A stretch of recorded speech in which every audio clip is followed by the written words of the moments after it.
नमस्कार दोस्तों। इस वीडियो में हम जो कॉलेज लेक्चरशिप की परीक्षा है उस सिलेबस में अपने एक श्रद्धा और भक्ति निबंध जोड़ा गया आचार्य शुक्ल का, उस निबंध का अध्ययन करेंगे। तो उस निबंध का अध्ययन करने से पहले अपन कुछ महत्वपूर्ण बातें वो पढ़ेंगे जो अक्सर एग्जाम्स में पूछी जाती हैं। तो देखिए, शुक्ल जो हैं वो अपने आप में क्या है, एक युग है। तो इनका एक शुक्ल युग चलता है निबंध में। तो एक एक चीज़ को आप बारीकी से या तो लिखते जाएं या फिर इसको अच्छे से समझते जाएं। देखना ये कहाँ कहाँ से प्रश्न आते हैं, आपको मैं बहुत अच्छे से समझाऊंगा। तो देखिए, आचार्य शुक्ल ने लिखा है कि गद्य कवियों या लेखकों की कसौटी है। तो निबंध गद्य की कसौटी है। ये जो पंक्ति है ना, गद्य कवियों की कसौटी है, ये ध्यान में रखना मूल रूप से वामन की पंक्ति है। ये बात वामन ने कही थी, गद्य कवियों और लेखकों की कसौटी है। तो आचार्य शुक्ल ने उसके विपरीत में कहा था कि निबंध गद्य की कसौटी है। तो आचार्य शुक्ल की इतनी ही पंक्ति है। ये पूरी पंक्ति अगर परीक्षा में पूछ ली जाए ना, तो पूरी पंक्ति में अगर वामन ऑप्शन में आ जाए तो पहले वामन करना होगा आप लोग को। ये बात बहुत अच्छी तरीके से आप ध्यान रखना। बड़ी खोजबीन के बाद में इस बात तक के तह तक मैं पहुंचा हूँ। काफ़ी पुस्तकों से अध्ययन किया, काफ़ी सर हैं उनसे पूछा, तो अंत में निष्कर्ष यही निकल के आया कि ये पंक्ति वामन की है। तो देखिए, गद्य कवियों या लेखकों की कसौटी है तो निबंध गद्य की कसौटी है। भाषा की पूर्ण शक्ति का विकास निबंधों में सबसे अधिक संभव है। यानी भाषा की पूर्ण शक्ति का जो विकास है वो किस में अधिक संभव है? सबसे अधिक संभव निबंधों में ही है। आई बात समझ में? बहुत बार पूछी जाती है ये पंक्ति, नोट कर लीजिएगा आप लोग। आगे देखिए, अगला है आचार्य शुक्ल ने जो चिंतामणि निबंध लिखा था उसके भाग 1 में लिखा है कि इस पुस्तक में मेरी अंतरयात्रा में पढ़ने वाले कुछ प्रदेश हैं। यानी इस पुस्तक में मेरी अंतरयात्रा में पढ़ने वाले कुछ प्रदेश हैं। यात्रा के लिए निकलती रही बुद्धि हृदय को भी साथ लेकर। बहुत बार पूछी गई पंक्ति है नेट जीआरएफ में कि ये पंक्ति किसकी है? यात्रा के लिए निकल रही बुद्धि हृदय को भी साथ लेकर। तो ये आचार्य शुक्ल की है।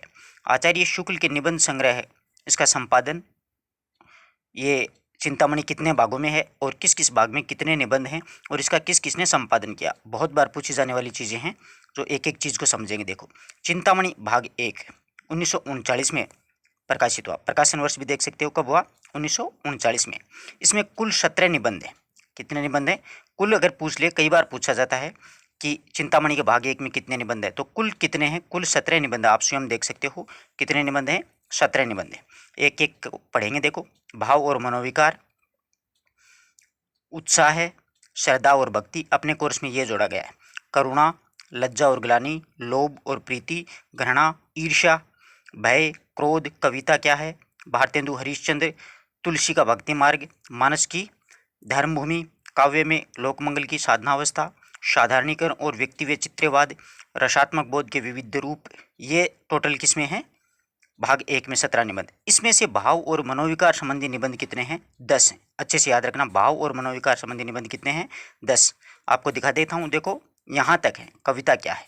ये सारे भाव और मनोविकार हैं, सारे के सारे आप देख सकते हो। 10 निबंध हैं, ठीक है ना? कुल 17 है। दूसरा भाग है चिंतामणि का, उसका संपादन विश्वनाथ प्रसाद मिश्र ने 1945 में किया था और इसमें 3 निबंध है। काव्य में प्रकृति दृश्य, काव्य में रहस्यवाद और काव्य में अभिव्यंजनावाद। बहुत ही प्रसिद्ध निबंध है सारे के सारे, बहुत ही गूढ़ रहस्य। चिंतामणि भाग का संपादन नामवर सिंह ने 1983 में किया था।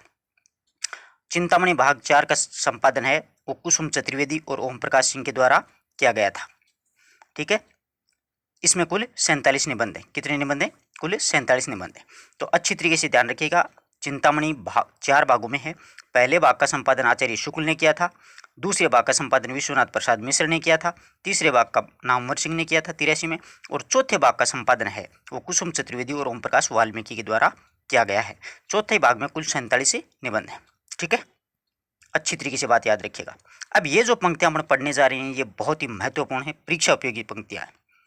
देखो, आचार्य शुक्ल ने चिंतामणि भाग 1 में प्रथमतः विचार विधि के नाम से सन 1930 में प्रकाशित करवाया था। पूछा जा सकता है कि चिंतामणि को पहले किस नाम से प्रकाशित करवाया था, तो विचार विधि के नाम से 1930 में प्रकाशित करवाया।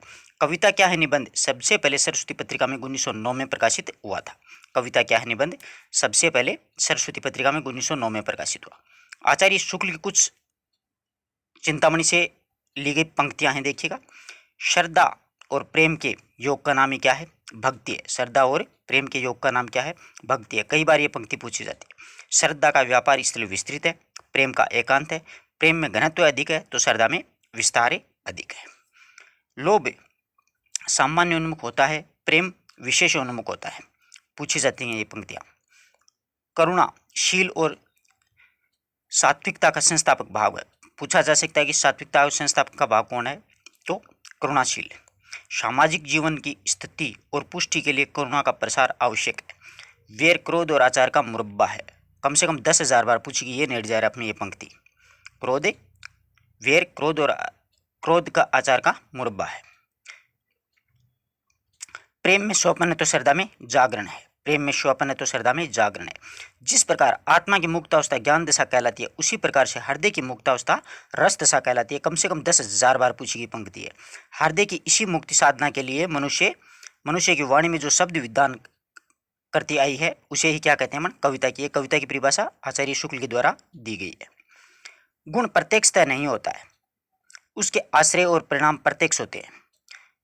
अनुभवात्मक मन को आकर्षित करने वाले आश्रय और परिणाम है। ये गुण नहीं है, ये अनुभूति के विषय हैं। अनुभूति पर प्रवृत्ति और निवृत्ति निर्भर है। अनुभूति मन को पहली प्रक्रिया है, संकल्प विकल्प दूसरी प्रक्रिया। जैसे वीर कर्म से पृथक वीरत्व कोई पदार्थ नहीं है, वैसे ही सुंदर वस्तु से पृथक सौंदर्य की कोई पदार्थ नहीं है। बहुत ही रहस्यपूर्ण बातें कही हैं आचार्य शुक्ल ने। लोक में फैली दुख की छाया को हटाने में ब्रह्म की आनंद कला जो शक्तिमय रूप धारण करती है, उसकी भीषणता में भी अद्भुत मनोहरता, कटुता में भी अपूर्व मधुरता, प्रचंडता में भी गहरी आर्द्रता साथ लगी रहती है। विरुद्धों का यही सामंजस्य कर्म क्षेत्र का सौंदर्य है। उसकी ओर आकर्षित हुए बिना मनुष्य हृदय नहीं रह सकता। आई बात समझ में? ये सारी पंक्तियाँ आप अच्छी तरीके से आप इसका स्क्रीनशॉट ले सकते हो, इनको अपनी पुस्तक में लिख सकते हो। यहाँ से बहुत बार प्रश्न पूछे जाते हैं, अभी भी आएगा।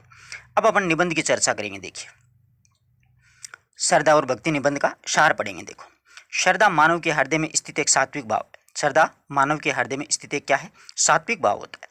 उसकी उत्पत्ति के संबंध में आचार्य शुक्ल ने लिखा है कि किसी मनुष्य में जनसाधारण से विशेष गुण व शक्ति का विकास देख करके उसके संबंध में जो एक स्थायी आनंद पद्धति हृदय में स्थापित हो जाती है, उसे ही श्रद्धा कहते हैं। अब देखो, इस बात को समझो। ये निबंध वैसे बहुत कठिन है, विद्यार्थियों ने इसीलिए इस निबंध को पढ़ाने के लिए मुझे कहा था। तो देखिए, समझिए, ध्यान से सुनिएगा। एक बार नहीं, कम से कम 10 बार आपको इस निबंध को पढ़ना पड़ेगा, तब जाके आपके थोड़ा बहुत ये पल्ले पड़ने वाला है। तो देखो, किसी भी मनुष्य यानी कोई भी मनुष्य में जनसाधारण के जो विशेष गुण और शक्ति का जो विकास देखा है, उसके संबंध में जो एक स्थायी आनंद की पद्धति हृदय में स्थापित, यानी इस एक स्थायी आनंद पैदा हो जाता है अपने हृदय में, स्थापित हो जाती है, उसे क्या कहते हैं, श्रद्धा। यानी उस व्यक्ति विशेष के प्रति हमारे मन में जो आनंद की पद्धति विकसित होती है, स्थापित हो जाती है, उसे ही अपन क्या कहते हैं, अपने मन में उसके प्रति क्या हो जाती है, श्रद्धा हो जाती है। श्रद्धा महत्व की आनंद स्वीकृति के साथ साथ श्रद्धा होती है वो महत्वपूर्ण आनंद की स्वीकृति के साथ साथ पूज्य बुद्धि का संचार है। यानी अपने जो दिमाग में बुद्धि है उसका संचार है। मनुष्य अनायास यानी ऐसे ही व्यक्ति का महत्व स्वीकार करे, उसे उसके प्रति श्रद्धा करने लगता है। यानी अचानक किसी के प्रति जो महत्व स्वीकार करने लग जाता है, उसके प्रति श्रद्धा करने लग जाता है, उसका आदर भाव करने लग जाता है। इसी महत्व स्वीकृति से किसी प्रकार की व्यवस्था नहीं होती। उसी महत्व की जो स्वीकृति होती है उसमें किसी प्रकार की कोई व्यवस्था नहीं होती है। मनुष्य उसे स्वतः ही स्वीकार कर लेता है। यानी मनुष्य अपने मन में स्वतः ही उसे स्वीकार कर लेता है कि ये आदमी अपने लिए अच्छा है, जो और इससे उसे आनंद की प्राप्ति होती है, और उस श्रद्धा में उसे क्या आने लग जाता है, आनंद आने लग जाता है। हमारी श्रद्धा का अधिकारी वीर सज्जन या फिर दानी गुणी विद्वान परोपकारी धर्मात्मा आदि कोई भी हो सकता है। यानी अपने मन में किसी के प्रति भी श्रद्धा पैदा हो सकती है। वो वीर भी हो सकता है, सज्जन मनुष्य भी हो सकता है, दानी भी हो सकता है, उसमें गुणवान भी हो सकता है, विद्वान परोपकार करने वाला यानी दूसरों को भलाई करने वाला, या फिर धर्म करने वाला भी हो सकता है। यानी इसमें कोई भी हो सकता है। श्रद्धालु श्रद्धे की निंदा या बुराई नहीं सुन। जो श्रद्धालु यानी अपने मन में किसी व्यक्ति विशेष के प्रति श्रद्धा है, जैसे अपने मन में मानिए कि गांधी जी के प्रति अपार श्रद्धा है, तो गांधी जी की अगर कोई निंदा करेगा तो अपन उसको सहन नहीं कर सकते। नहीं तो श्रद्धालु है तो वो श्रद्धे के निंदा या बुराई कभी नहीं सुन सकता है और न सहन कर सकता है, न उसके बारे में कुछ गलत सहन कर सकता है। इसलिए शुक्ल ने लिखा है कि जिन कर्मों के प्रति श्रद्धा होती है, यानी जिन कार्यों के प्रति या जिन कर्मों के प्रति अपनी श्रद्धा होती है, उनका होना संसार को वांछित है। और यही विश्व कामना श्रद्धा की प्रेरणा का मूल महत्व है। मूल इसमें प्रेरणा है, यानी उसका होना संसार में वांछित है, और यही विश्व कामना श्रद्धा की प्रेरणा का मूल माना है। श्रद्धा और प्रेम में विशिष्ट अंतर होता है। अब देखो, श्रद्धा एक अलग चीज़ होती है, प्रेम एक अलग चीज़ होता है। इसको बहुत ध्यान से समझिएगा।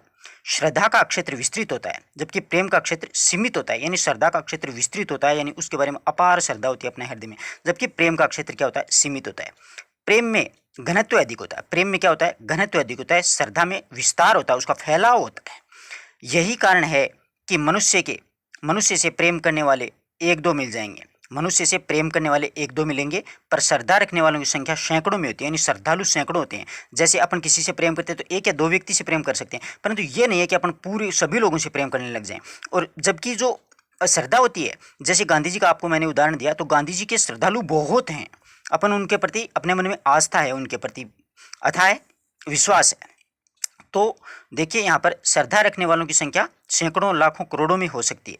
कर्मों का सबसे श्रेष्ठ स्मारक चूंकि कर्ता कर्म करने वाला ही होता है ना। कर्मों का श्रेष्ठ स्मारक कौन होता है, कर्म करने वाला। अरस्तु अस्तु वही श्रद्धा का पात्र होता है, बल्कि वही क्या होता है, श्रद्धा का पात्र। यदि प्रेम स्वपन है तो श्रद्धा जागरण है। यह पंक्ति बहुत बार पूछी जाती है।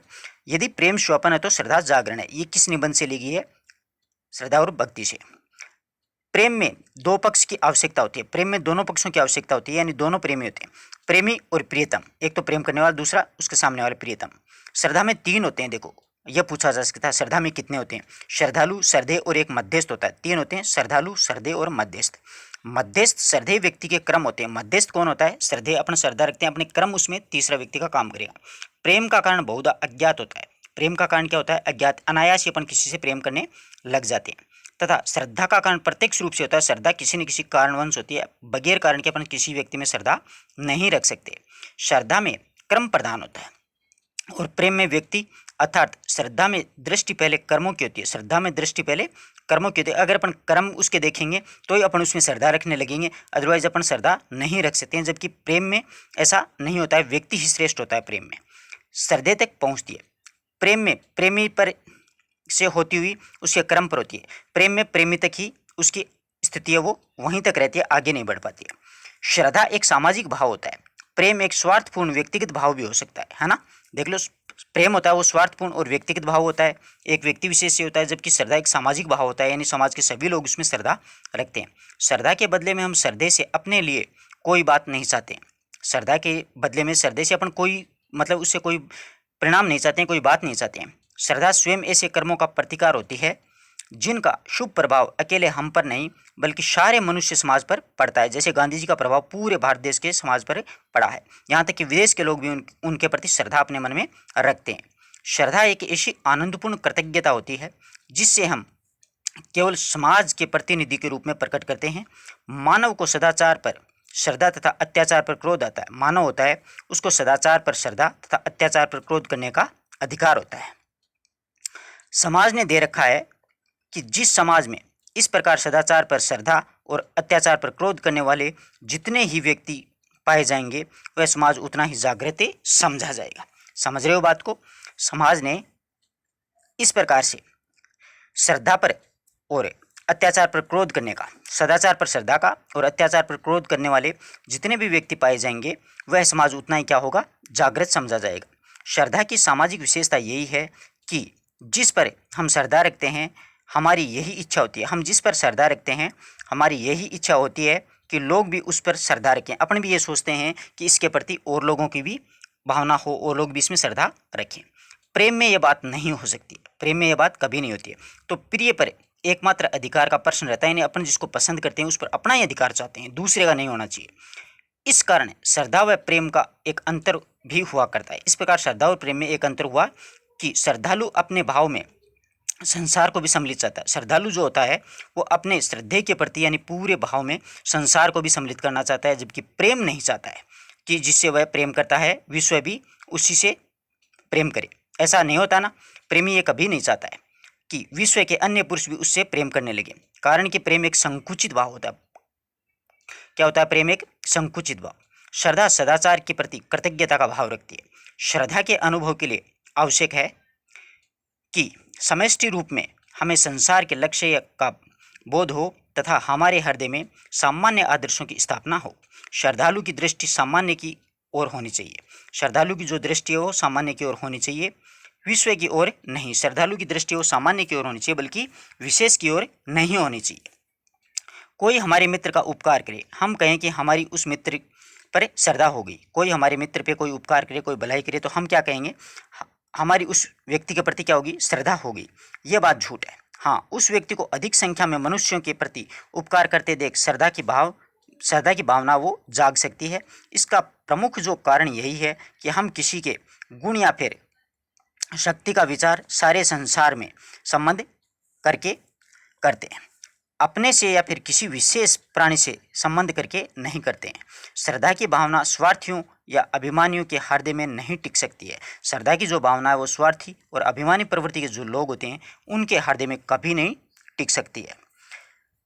शुक्ल ने श्रद्धा को 3 भागों में विभक्त किया है। पूछा जा सकता है कितने भाग, तो प्रतिभा संबंधिनी, शील संबंधिनी और साधना संपत्ति संबंधिनी, ये 3 प्रकार की श्रद्धा होती है। तो ये अच्छा कथन है, इन बातों को आप याद रखिएगा।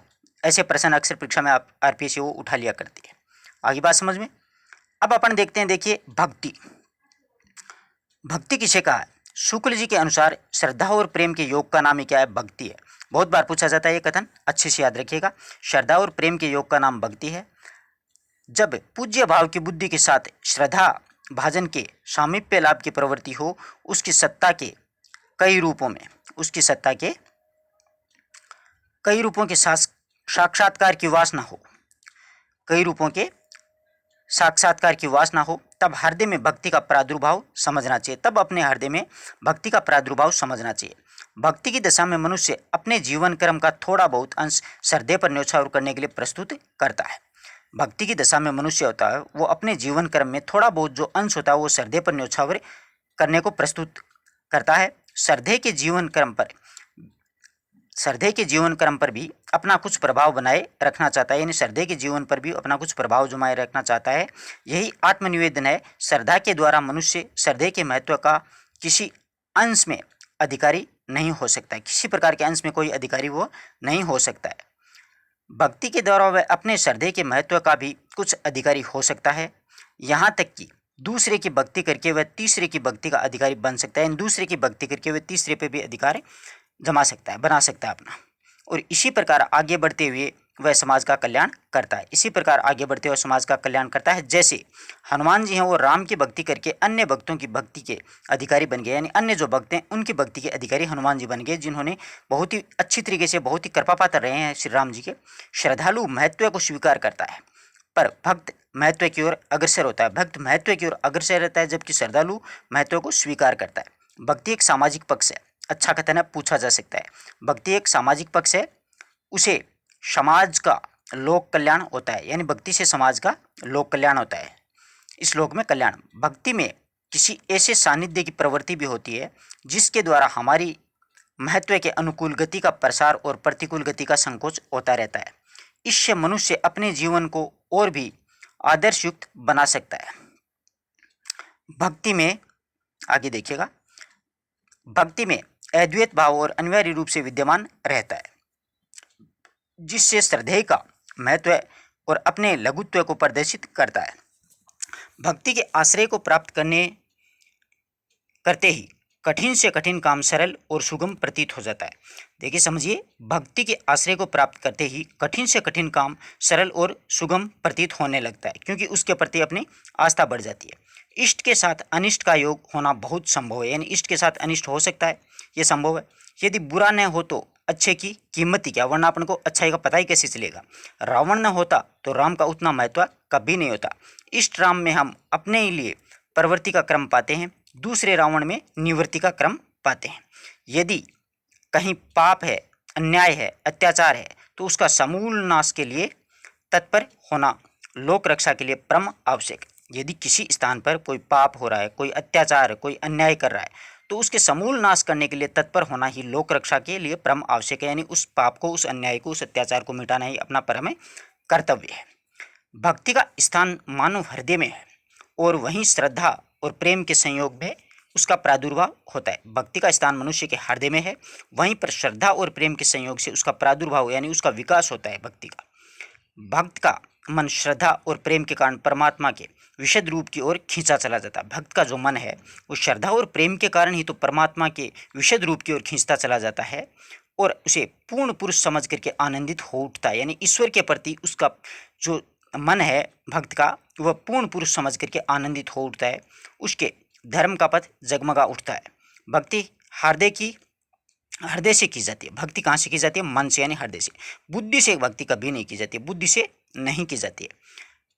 भक्ति विधान के अंतर्गत श्रवण, कीर्तन, स्मरण, सेवा, अर्चन, वंदन, दास्य, साख्य और अक्षय निवेदन, ये 9 बातें ध्यान में रखनी चाहिए। यानी भक्ति के कितने वेद होते हैं?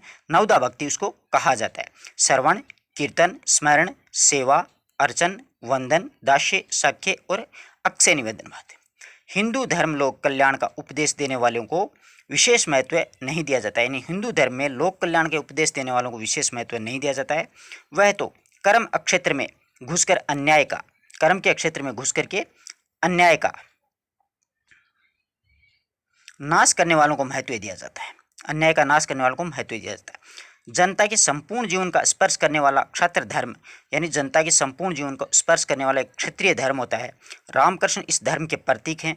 इसी प्रकार हमारे उपास्य हैं। इसी कारण से हम भगवान श्री राम और कृष्ण की उपासना करते हैं, पूजा करते हैं। क्षत्र धर्म जनता के संपूर्ण जीवन को स्पर्श करने में समर्थ है। क्षत्रिय जो धर्म है उस जनता के संपूर्ण जीवन को स्पर्श करने में समर्थ है। उसकी इस व्यापकता के कारण उसका संबंध लोक रक्षा से होता है। उसका संबंध किससे होता है? लोक यानी जनता की रक्षा से होता है। कर्म सौंदर्य की योजना क्षत्र जीवन में जितने रूप संभव हैं, कर्म सौंदर्य की जो योजना होती है इसमें क्षत्रिय जीवन में जितने रूप संभव हैं उतने रूपों में से किसी जीवन में नहीं है। शक्ति के साथ क्षमा, वैभव के साथ में विनय, पराक्रम के साथ में माधुर्य, तेज के साथ में कोमलता, सुख और भोग के साथ में परदुख कातरता, परदुख यानी दूसरे के सुख को देख करके दुखी होना, प्रताप के साथ कठिन धर्म पथ का आलंबन इत्यादि कर्म सौंदर्य के अंतर्गत आते हैं। तो इनमें से पूछा जा सकता है कि कर्म सौंदर्य के अंतर्गत कौन कौन से आते हैं। तो देखिए आप लोग, शक्ति के साथ क्षमा, वैभव के साथ में विनय, पराक्रम के साथ में माधुर्य, रूप माधुर्य, तेज के साथ में कोमलता, सुख भोग के साथ में परदुख कातरता, प्रताप के साथ में कठिन धर्म पथ का आलंबन इत्यादि कर्म सौंदर्य के अंतर्गत शामिल किए जाते हैं।